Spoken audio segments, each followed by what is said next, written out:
Hi everybody, you're here watching the video called 6 Steps to Success. And there's all these questions that come up when someone starts a new instrument for the student as well as the families.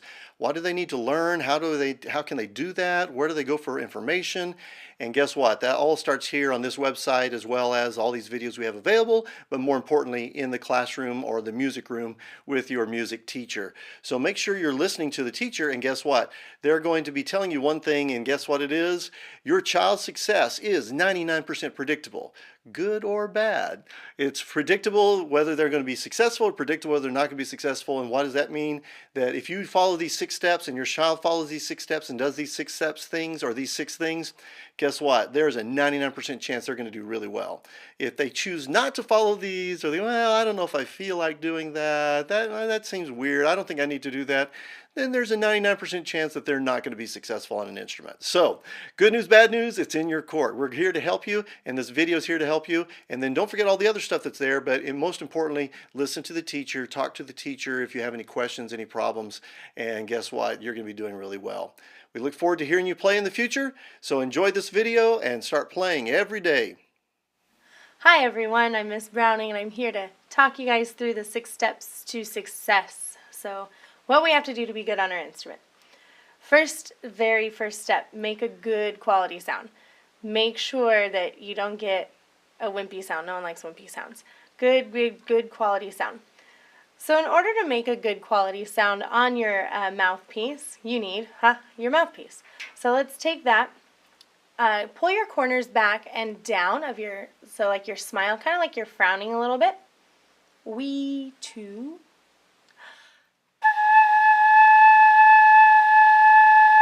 And blow straight over the hole. If you try and blow down into the hole or over the hole, you're not going to make a sound, and then you might get a little frustrated. Let's not do that. Let's blow straight across it. Don't blow into the instrument. Watch, it doesn't work. It doesn't work like that. So let's blow straight across, keeping the corners pulled back. Pretty simple.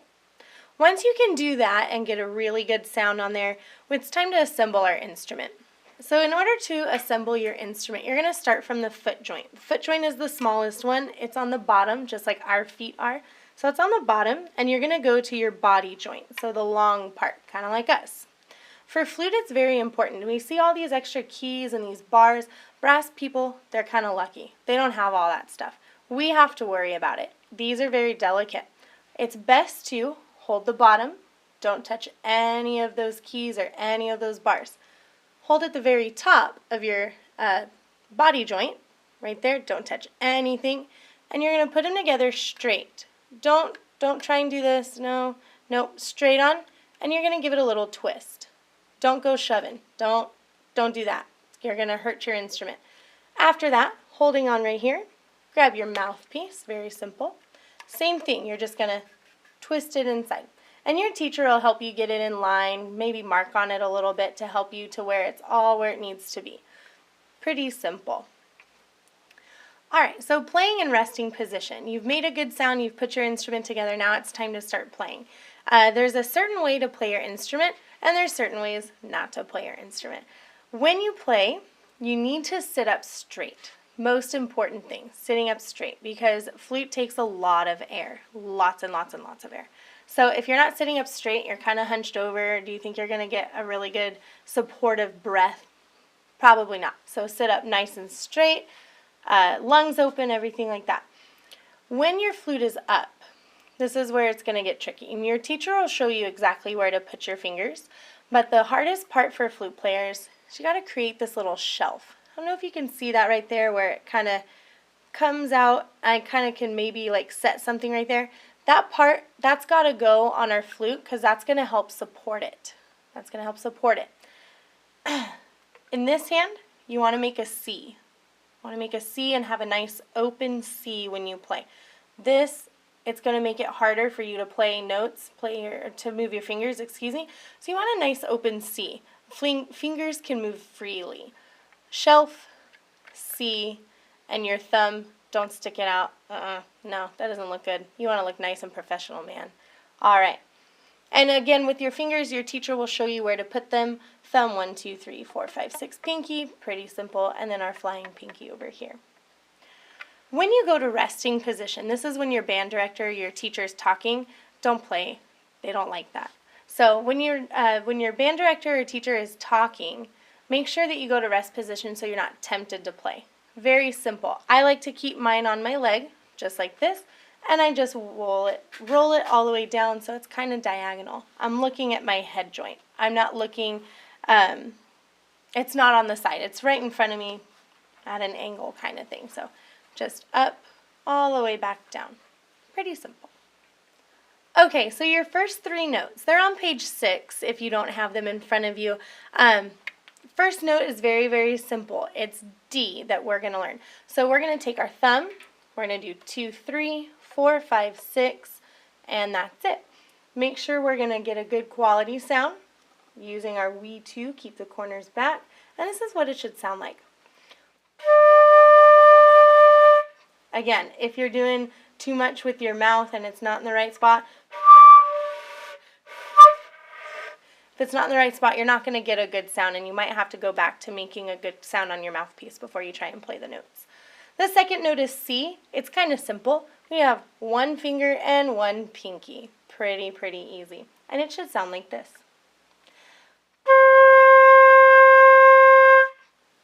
Pretty simple. After C, we have B flat. It's kind of like C, we're adding 2 more fingers. We're going to add our thumb, and we're going to add our number 4 right there. And it should sound like this.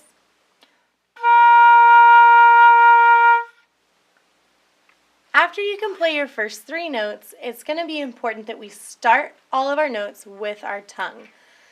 If you don't start your note with the tongue, it kind of sounds kind of sad, and we don't want sad sounding notes. We've worked way too hard to kind of sound sad.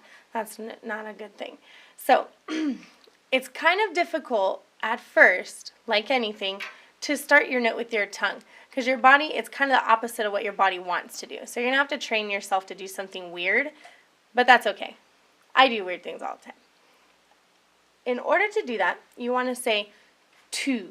So 2, 2, 2. Do you guys hear how my ooh part is going all the way through? I'm not 2, 2, 2. No, blow all the way through. 2, 2, 2. Keep that going. Should sound like this. Let's do 4 quarter notes in a row.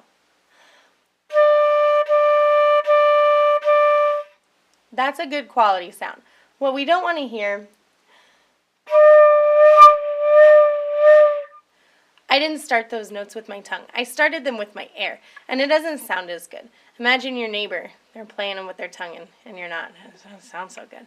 So make sure that we're starting shortest possible T, long oo.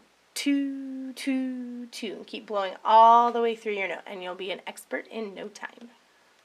Alright, so once you can do steps 1 through 5 correctly and without any issues, the most important thing is to keep doing steps 1 through 5 correctly. We want to create what's called muscle memory. So it's like we tell our fingers to do it without even thinking, and they do it. Same thing with our tongue, because our tongue is a muscle. So using that, starting every note with our tongue, 2, 2, 2, making sure our fingers know where the notes go automatically. That's all part of being a really good instrument player really good at your instrument.